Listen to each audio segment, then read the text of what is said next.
Hello, I have got chapter 17 for you today, which is the postcard that smelled like chicken. So, if you remember last time, he was in Canada and he had drifted up into the air and been sort of caught by a man who wasn't actually all that friendly. And was pretending that Barnaby was actually his son. So let's find out what's going to happen next. Wanted to tell us what? Asked Henry, flipping the postcard over, looking for more. Well, I don't know what, said Melanie. That's all it says. We must have stopped writing at that point. Henry frowned. But if he stopped writing, then why would he post it?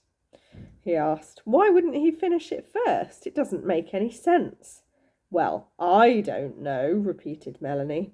Maybe something happened that meant he couldn't go on. Like what? I don't know, Henry. It's a mystery. Anyway, we obviously weren't even supposed to find this postcard. It was crumpled up in the bin.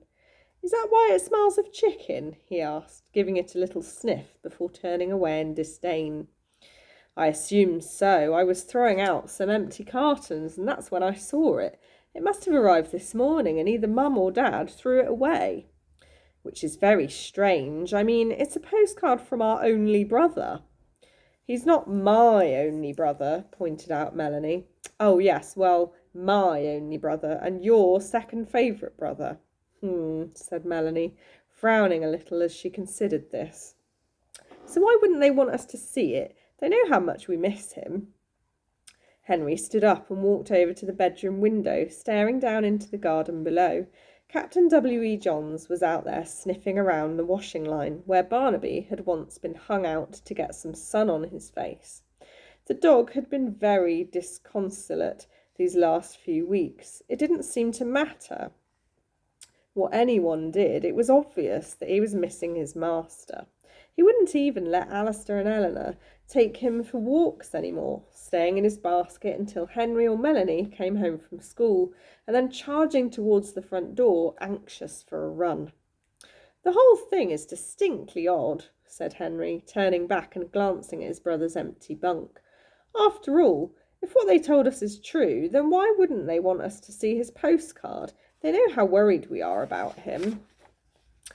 Of course, what they told us is true, said Melanie, going over to examine her hair in the mirror. It's not as if they sent Barnaby away themselves. He took his rucksack off, you know that. He was always complaining about it. Still, I suppose what matters is that he's trying to get home. It's a long way from Canada to Australia, though. We studied it in geography class. It's practically the other side of the world. Nowhere's difficult to get to these days, said Melanie. Not with all the planes that go to and fro. Why, he could make it back to Sydney by tonight if he put his mind to it. He says he has a seat booked after all. And yet I have a feeling that he won't. So do I. The two siblings sat down on Barnaby's bunk, thinking through all the possibilities in their mind, but unable to come up with a satisfying conclusion. I miss him, said Melanie eventually, sighing deeply. I do too, agreed Henry. He wasn't a bad brother, all things considered. Personally, I always liked the fact that he floated. I never thought it made him different. I thought it made him special. Everyone I know admired him for it. Everyone except Mum and Dad. Yeah, they hated it, agreed Henry. Do you think if he comes back, he'll still float? I don't see why not. They won't be happy with that. But maybe they won't mind so much, since they'll have him back safely. They must miss him as much as we do. If they do, they make a good job of hiding it. Oh, don't say that, Henry. Well, it's true, isn't it? After all, they don't seem very concerned, do they? If you ask me, they're happy that Barnaby's gone.